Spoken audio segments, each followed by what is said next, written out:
Good morning, friends. You can tell from my voice, I think, that we are still not over this sickness in our house, and it has been a long time now. It's literally been weeks that we have been sick. But I wanted to give you guys an update because we have a goat mama who is so close to her new kids, and I wanted you guys to know it beforehand rather than just throwing out a new baby video and everybody's surprised. So come this morning along with us as we do our milking, and I'll show you this sweet mama who's gonna have her babies really soon.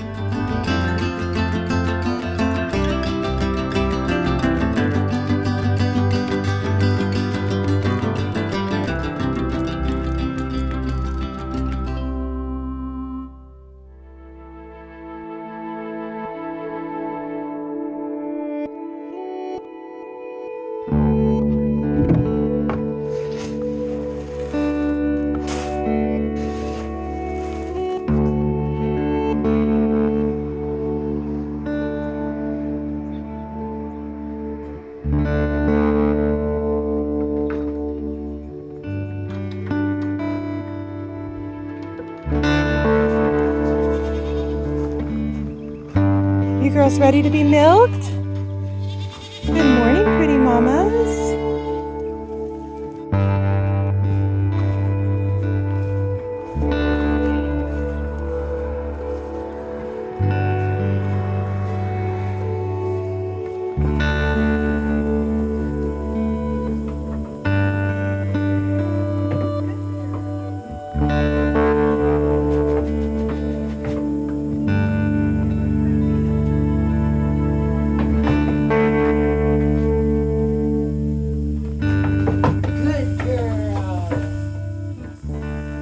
All right, friends, so this is Star.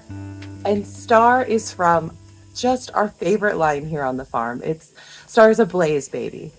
And Blaze, we still have, she's a wonderful milking mama. She had triplets this year. She always gives us just a ton of kids. She has the best personality, but she is super, super hard to keep weight on because she's constantly making milk for all those kids. And so we struggle to keep her fat enough. But we're hoping with her lines that we have here, we have two of her daughters, we have two of her granddaughters, and she's so great with personality and with milk production that we can't give it up. We love this line so much. Thankfully, Star back here does not have issues keeping on weight. She is super, super good condition, which, I mean, she's probably one of the best conditioned of all our goats. She has a great coat. She keeps weight on. I love it. And come look at this udder. So Star's due date is in just a couple of days. And so her udder, excuse me, Star, will you move your foot out a little bit so I can see better? I know, sweet girl. I know, sweet girl. Oh, that is just a really beautiful first freshener, pre-freshening udder. I'm so excited about it. Now, Sweet Star is very much still learning her milk stand manners. You saw it was a little bit difficult to get her up on the stand, and that's a lot better than she was a few days ago when we started. We tend to start training our milking does about a week and a half to 2 weeks before they're due to kid because you want to make sure that they're trained before all of those crazy hormones start rushing through their system. They get pretty cantankerous once they have all those hormones and a baby to protect. And so if you already have them used to the routine, they know that they get nice treats here on the stand, they're much more likely to comply than if you're doing it for the very first time and they're nervous about their baby not being protected while they're here on the stand. So we like to always have our girls learn how to do the stand, jump up, they enjoy their treats, and then we start working on touching. Because honestly, it's weird to have some random person touch your udder when that's not something you're ever used to. They have instincts that go along with all those birthing hormones that, tell them that it's okay for kids to nurse. But I don't want just the kids to nurse, I want to milk. And so we've been working on training also for her to let me touch her udder some. It's slow, painstaking process, but we're getting better each day. Good girl. Good girl. No, you're fine. Good girl. Good girl. Good girl. We go milk, milk, milk, milk, milk. no, no, no, no, no. Easy, girl, easy. Milk, milk, milk, milk, milk, milk, milk. Good girl. So what we're looking for is we never, ever, ever, ever, ever take your hand off the udder if she's kicking, because that teaches her, great, kicking worked so well. I will do that every time. Instead, when she kicks, I just really gently keep my hand on her udder. Firm hand, but gentle. We're not squeezing or anything. I want her to feel that pressure of me touching. That's it. And so now she's standing so nicely as I'm touching her udder. So I'm going to give like the gentlest of little finger pulses as if I was squeezing. And she's standing super, super well for it. So I'm going to tell her she's a good girl. And that's the training for today. We're all done. Good girl, Star. So we've been doing that little by little for a few days now. We're going to keep doing it right up until the day she kids. And the goal is by the time that she does kid, she understands that when I want to touch her udder, it's not scary. I'm not doing anything that could hurt her. Rather, she's going to get treats and she's going to really enjoy it. Hi, pretty girl.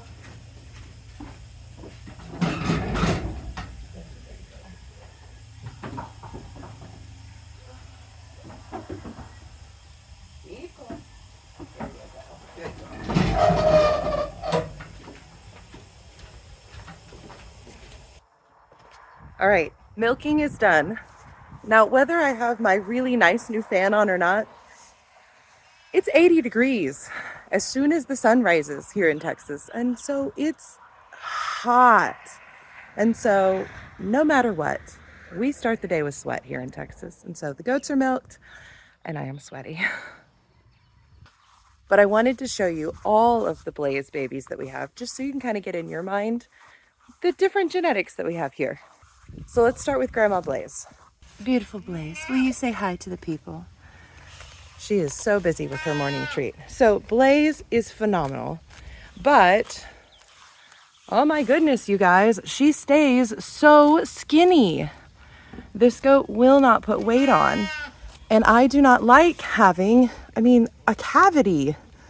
And she's so bony, but her coat is absolutely gorgeous. She's just underweight. And guys, I've got to tell you, there's nothing more frustrating than a goat who is underweight like Blaze is, and there's just almost nothing you can do. We literally offer her free feed grain. As much as she will put in her mouth and put into her rumen, that's how much she gets to eat. But she's kind of a picky eater. She doesn't really like grain all that much. She would rather just eat alfalfa. So we also give her as much alfalfa as she wants. And then she gets picky about that. So we really just struggle with Blaze. On the bright side, she currently has 2 twins nursing on her, and they are ready to be weaned, ready to get moved off to our grow out pen. And as soon as that happens, she is getting switched from spring kidding schedule to fall kidding schedule. And what that means is she's going to get a full 1.5 year break from one kidding to the next. And so hopefully once she's not in milk anymore and she gets that really, really long break, we'll be able to get a good amount of weight on her before next kidding, when she puts it all into her milk and we start over again.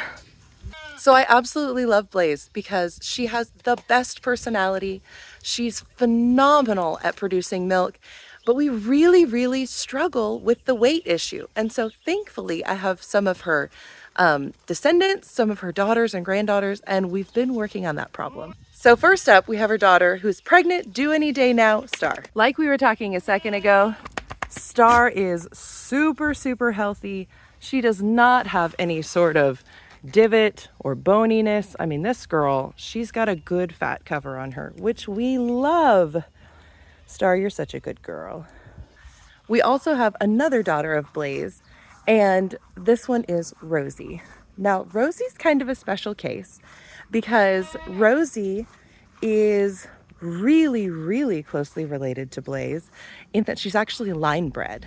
So the breeder that I got Blaze and all these goats from, she had Blaze's father and bred Blaze back to him. And so there's kind of a saying in the farm world that when you breed a goat back, or any animal, when you breed them back to, typically it's a daughter to their father, It's line breeding if it works, and it's inbreeding if it doesn't.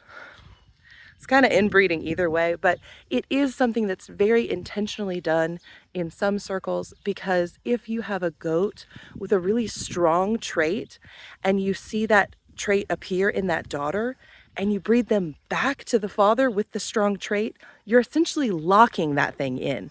It's awesome for genetics.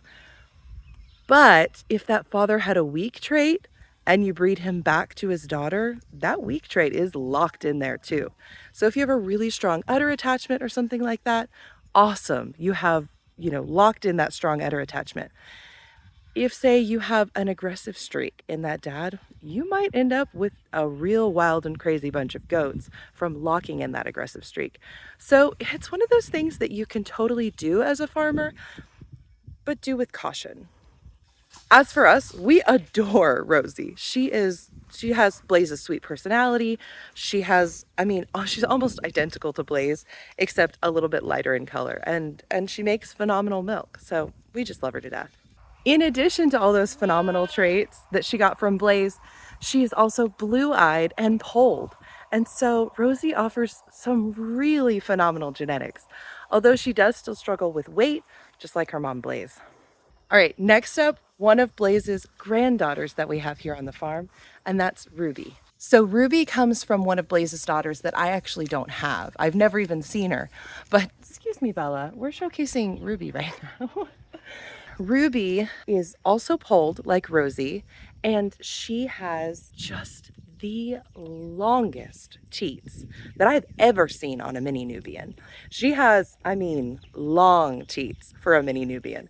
And so she's the first freshener this time, and her udder honestly didn't seem that great until like a week after her milk came in. And I realized just how long those teats were and realized, no, she's staying here because I want to see what she looks like as a second freshener.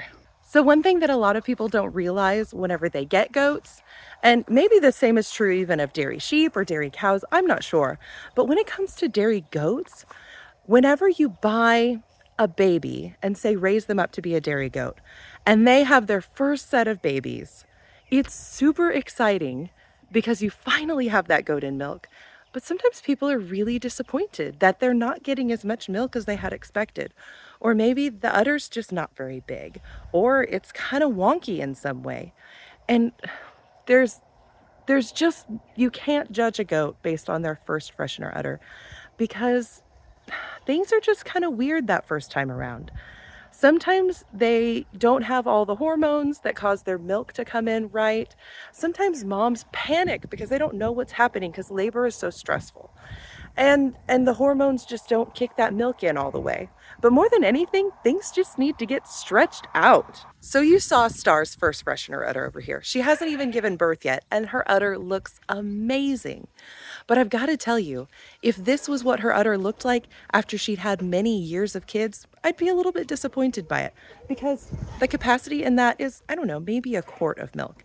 And I really am looking for goats that will give me at least a gallon a day.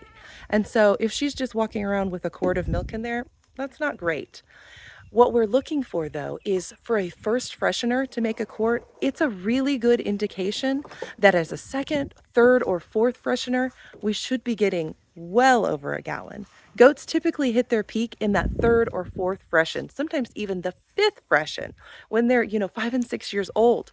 So don't panic if that first time your goat has kids, you're not getting all that much milk. It's very, very normal. Don't judge their udder yet. And so with Ruby, her udder is not great. We don't love it. But I know that next year when she has kids again, I should expect a much fuller, better udder.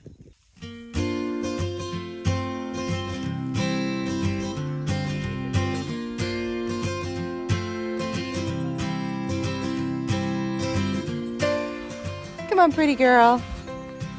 You are not very wide for being due in a couple of days. I don't think there's more than one kid in there. I personally would have literally 0 complaints if she only has one in there. Coming from those Blaze genetics, that's always our fear is, are they gonna have 3, 4, even more babies in a given kidding. And that's not what we want, because we have a rule here on our farm. If you have more than 2 babies, then I have to bottle feed one. We've lost too many 3rd and 4th babies to does who just can't produce enough. Or just their babies can't compete for the teat that they need. And so we've cut them off. 2 is how many you get, no more. And so if she only has 1 or 2 in there, I'm thrilled. Are you all so grumpy for your mamas? All right, let's go get your mamas. All right, and so the last goat we have from Blaze's line is Sunny. Sunny is Blaze's granddaughter out of Rosie this past year. And she is just the cutest little thing. She was a single, so thankfully we're not bringing in those crazy 3 and 4 kids lines. And she is polled, she is blue-eyed. Oh, she's gorgeous, you guys. So one of the things that I have always really loved about Rosie is she has something called dairy skin.